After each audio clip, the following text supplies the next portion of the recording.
Warahmatullahi wabarakatuh dan selamat sejahtera. Alhamdulillah kita kembali lagi dalam channel Master Kimia SPM dan kali ini kita akan bersama dalam Kimia tingkatan 4 bab yang kedua, jirim dan struktur atom, dan kita akan membicarakan berkaitan dengan SK 2.1 standard kandungan di SKP, standard kandungan 2.1 konsep asas jirim. Okey, baik, tajuk ni adalah tajuk yang awal ya dalam kimia tingkatan 4 sukatan KSSM. Okey, jadi ini adalah modul yang kita akan guna pakai ya sebagai rujukan kita dalam perbincangan kita pada kali ini, iaitu modul Master Kimia tingkatan 4 KSSM. Baik, modul ini boleh didapati daripada kami Master Kimia SPM dan juga boleh didapati terus daripada platform Shopee ya, Shopee. Okey, jadi untuk permulaan tajuk ini kita akan melihat kepada yang pertamanya ialah memerihal jirim. Jirim pelajar-pelajar sudah belajar ya dalam sains di menengah rendah. Jadi apa yang kita sebut di sini sekadar untuk ulang kaji ya.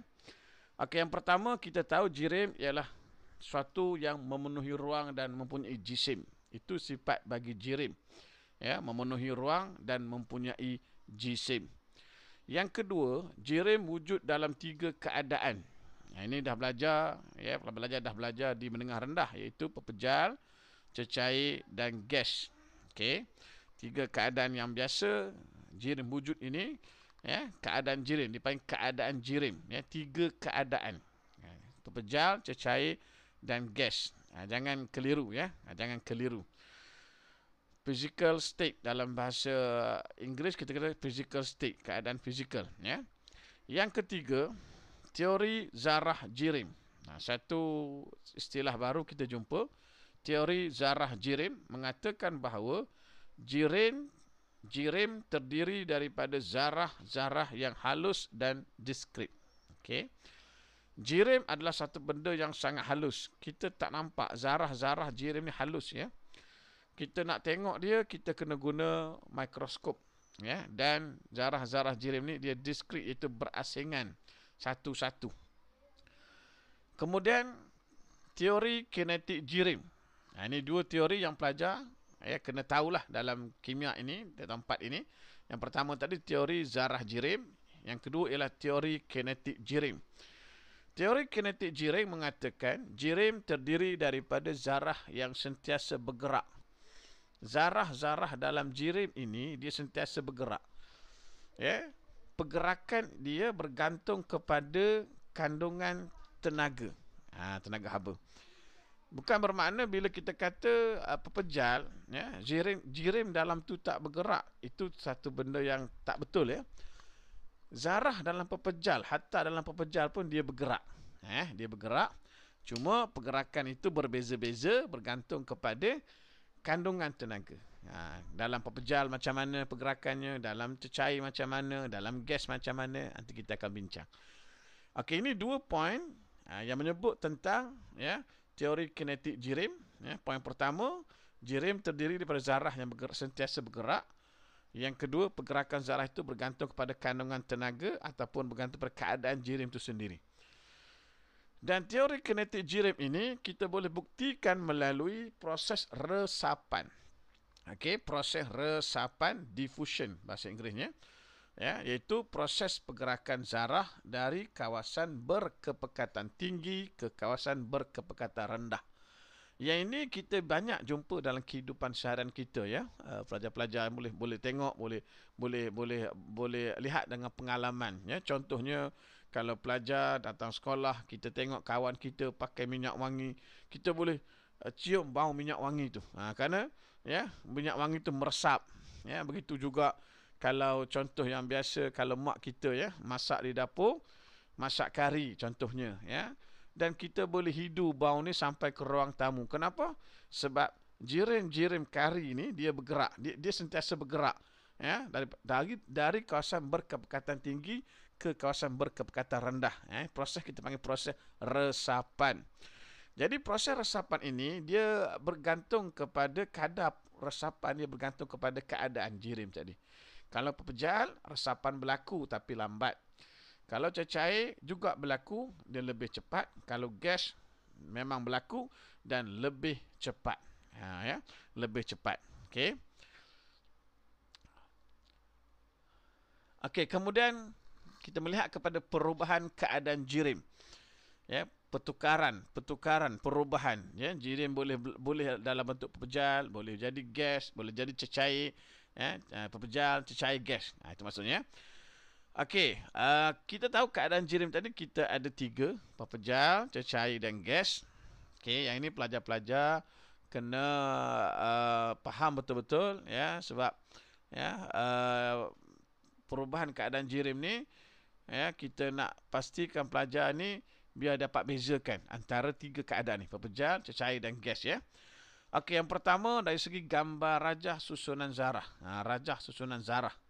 Okey, dalam pepejal macam mana, ya? Dalam pepejal gambar rajah seperti berikut. Okey. Ini kalau dalam peperiksaan pelajar lukis sebagaimana yang kita showkan di sini, ya. Dan bila kita lukis kena pastikan bahawa, ya, pepejal susunan zarahnya mestilah rapat. Ya, dan tersusun. Jadi kita lukis zarah itu satu-satu, itu sebagai deskrip tadi, ya, satu-satu, dan pastikan bila kita lukis, ya, saiz setiap zarah itu sama besar, ya. Okey. Dalam cecair, yang ni yang biasa pelajar confuse. Okey. Dalam cecair susunan zarahnya, ya, masih lagi padat, masih lagi rapat, ya. Tetapi bezanya dengan pepejal, dia tidak tersusun. Okey, jadi dia tidak satu-satu, ya. Kadang-kadang pelajar bila lukis cecair dia buat satu-satu. Satu-satu berasingan, itu bukan cecair. Berasingan itu adalah, ya, susunan zarah dalam gas. Dia satu-satu berjauhan, ya. Okey, jadi dari sisi susunannya, ya, pepejal, rapat, padat dan teratur. Tiga perkataan yang mudah menggambarkan pepejal. Rapat, padat dan teratur. Cecair, rapat, padat, sama macam pepejal, bezanya dia tidak teratur. Ya. Sebab itu cecair kita tak boleh mampat, ya, sebab dia masih lagi bersentuhan, ya, rapat tu. Gas, berjauhan antara satu sama lain. Ini poin yang perlu pelajar ingat. Ya. Yang seterusnya pergerakan zarah. Pergerakan zarah dalam pepejal, ya. Zarah dalam pepejal dia bergerak, ya, bukan dia tak bergerak, dia bergerak tapi pergerakannya terhad kepada bergetar dan berputar pada kedudukan tetap. Ya, pergerakannya sikit aja, iaitu bergetar dan berputar. Sebab itu kita tak nampak, ya, pepejal ni bergerak, kan. Okey, dalam cecair dia bergetar, berputar dan translasi. Dia boleh bergerak dari satu tempat ke satu tempat. Air dia bergerak, kan. Turun, kita tengok sungai turun ke bawah, ya. Dia translasi, dia boleh bergerak dari satu tempat ke satu tempat. Okey, untuk gas, ini mudah je, bergerak bebas. Gas dia bergerak bebas atau bergerak secara rawak. Okey. Jadi gas ni kita boleh tengoklah pergerakan dia kalau benda-benda yang ada warna. Contoh mudah kita tengok asap, ya. Kita tengok awan asap rokok. Asap rokok ni bila dihembus dia akan bergerak laju. Itu pergerakan gas, ya. Okey, kemudian daya tarikan antara zarah pepejal kerana dia rapat, ya, dia padat, maka daya tarikan antara zarahnya sangat kuat. Ya, sangat kuat. Cecair sederhana dan dalam gas, ya, daya tarikannya sangat lemah. Kemudian kandungan tenaga kinetik. Kandungan tenaga kinetik dia berkait dengan pergerakan zarah tadi. Jadi pepejal pergerakannya hanyalah, ya, secara bergetar dan berputar, maka kandungan tenaga kinetiknya sangat rendah. Cecair kandungan tenaga kinetiknya adalah sederhana dan kandungan tenaga kinetik bagi gas sangat tinggi kerana gas zarah-zarahnya sentiasa bergerak bebas. Baik. Kemudian kita lihat juga lengkung pemanasan bahan. Okey, yang ini kalau di awal-awal tingkatan 4 biasanya kita buat amali, ya, kita buat eksperimen pemanasan naftalena ataupun asitamida kalau pelajar-pelajar masuk makmal, ya. Okey, untuk setiap bahan, tak kira bahan apa, okey, bila dipanaskan kita akan mendapat lengkung yang sama sahaja. Lengkung pemanasan ni sama saja untuk semua bahan. Okey, ya, kita tengok sama-sama. Okay, yang pertama kita ada paksi, ya, paksi suhu. Pastikan ada unit darjah Celsius, dan kita ada paksi masa, ada unit saat ataupun minit. Okey, bagaimanakah lengkung pemanasan bahan ini bentuknya? Okey, kalau kita panaskan bahan ini daripada pepejal kepada cecair, dia mengalami dua fasa perubahan, pepejal kepada cecair. Maka kita akan dapati lengkungnya adalah seperti berikut. Okey. Yang ini kalau kita panas daripada pepejal kepada cecair. Ya, contoh, ya, kita katakan kita panas satu bahan bermula dengan suhu 60. Contoh, ya, kita panaskan. Contoh dalam kita punya amali pun, ya, untuk naftalin pun begitu, kan. Kita panaskan bermula dengan suhu 60. Bila kita panas, suhu akan meningkat. Suhu akan meningkat naik, ya. Suhu akan naik, ya. Daripada A ke B, suhu akan naik, ya. 60, 61, contoh, ya, 62, 63 sampai di B. Okey, maka suhu tidak meningkat lagi. Okey, maka A ke B ni keadaan fizikal bahan itu adalah pepejal.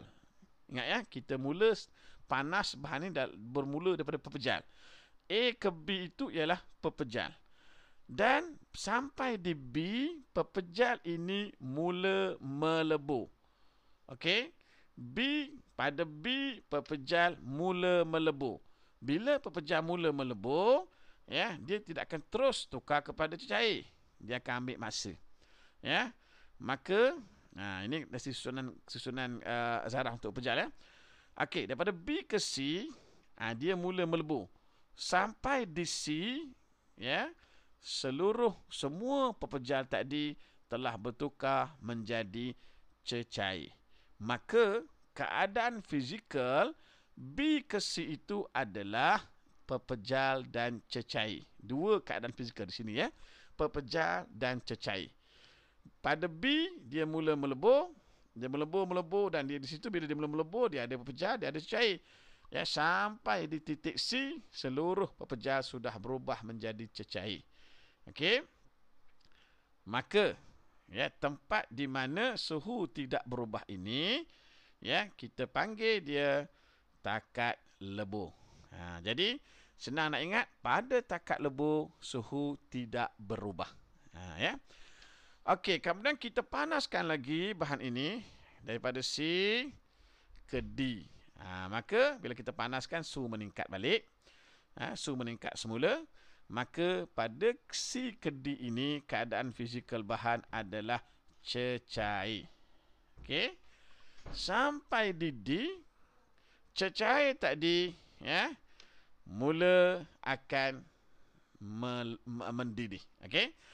Tapi kalau keadaan perubahan kita dua fasa saja, pepejal kepada cecair, maka lengkung yang kita dapat ini macam inilah keadaannya. Okey, tapi kalau kita panaskan lagi, dia bertukar lagi kepada fasa yang berikutnya, ya, kepada cecair, maka lengkungnya sama saja, kita tambah lagi tambah.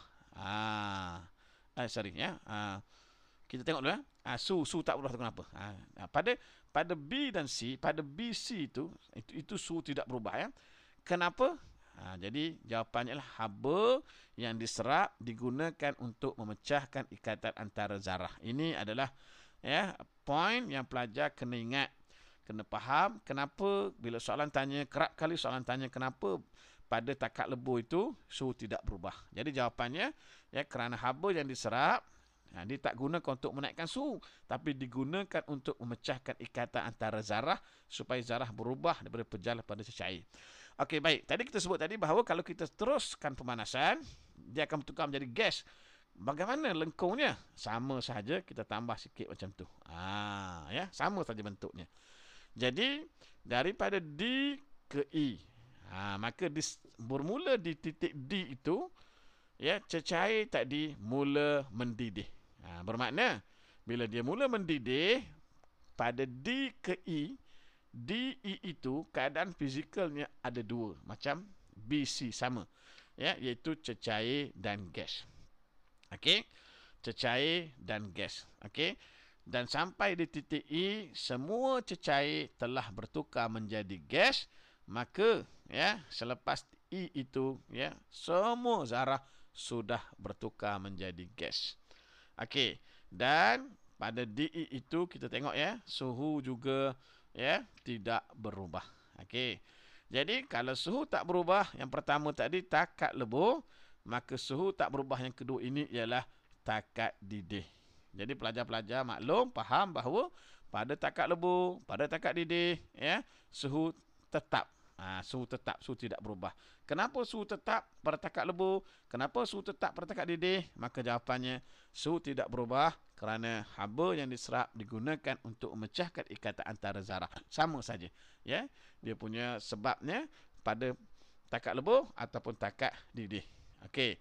Jadi graf ini, ya, sama untuk setiap bahan, ya. Cuma, ya, takat lebur, takat didihnya berbeza. Ya. Kalau kita buat eksperimen naftalena, kita akan dapat takat leburnya, ya, 80 darjah. Tapi kalau bahan tu bahan lain, maka takat leburnya bukan 80 lah, ya. Kalau air mungkin lain. Tapi nak sebutnya lengkungnya sama. Baik. Okey, ini adalah lengkung pemanasan bahan. Bagaimana pula dengan lengkung penyejukan bahan? Jawabnya mudah saja. Kita perlu terbalikkan aja. Pemanasan tadi, ya, naik ke atas, maka kalau penyejukan dia turun ke bawah. Okey, contoh, ya, kita ada suhu, pasti suhu dan paksi masa. Okey, maka yang ini kalau kita tengok dalam modul kita itu, modul masa kimia tu, dia minta kita lukis perubahan daripada cecair kepada, ya, pepejal. Jadi dua keadaan saja, cecair kepada pepejal. Maka kita hanya ada sekali saja tempat yang mendatar itu. Okey, ini jawapan dia. Okey, so bermula daripada A ke B, titik A ke B, sebab kita sejuk daripada cecair, ya, daripada cecair tadi, A ke B, maka keadaan fizikalnya adalah cecair. B ke C, okey, pada keadaan mendatar, suhu mendatar ini adalah pepejal dan cecair, ya, pepejal dan cecair. Okey, bermakna daripada titik B, cecair tadi mula, ya, membeku. Cecair tadi mula membeku, kan. Jadi bila membeku, di situ dia dua fasa, pepejal dan cecair. Sampai di C, maka seluruh cecair sudah berubah menjadi pepejal. Maka C ke D itu keadaan fizikalnya adalah pepejal, dan kawasan yang suhu tetap tadi, kalau penyejukan, kita panggil namanya takat beku. Ya, dia membeku, takat beku. Kalau pemanasan, kita panggil takat lebur. Okey. So di takat beku juga suhu tidak berubah. B ke C suhu tak berubah. Kenapa? Maka inilah jawapannya. Suhu tidak berubah kerana haba yang terbebas ke sekeliling diimbangi oleh haba yang dihasilkan apabila zarah-zarah tertarik antara satu sama lain. Ini, ya, jawapan kalau soalan tanya kenapa, ya, pada takat beku, ya, BC suhu tidak berubah. Jadi harap pelajar dapat memahami, ya, dua lengkung ini, ya, pemanasan dan penyejukan. Jadi insya-Allah, ya, kita sampai di sini. Nanti kita akan sambung lagi dalam siri video kita yang berikutnya. Pastikan pelajar-pelajar, ya, mendapat manfaat daripada channel Master Kimia ini, dan jangan lupa untuk sama-sama kita subscribe, ya, sama-sama kita like dan share. Ya, moga-moga, ya, sama-sama kita mendapat manfaat bersama insya-Allah. Sekadar itu, assalamualaikum warahmatullahi wabarakatuh.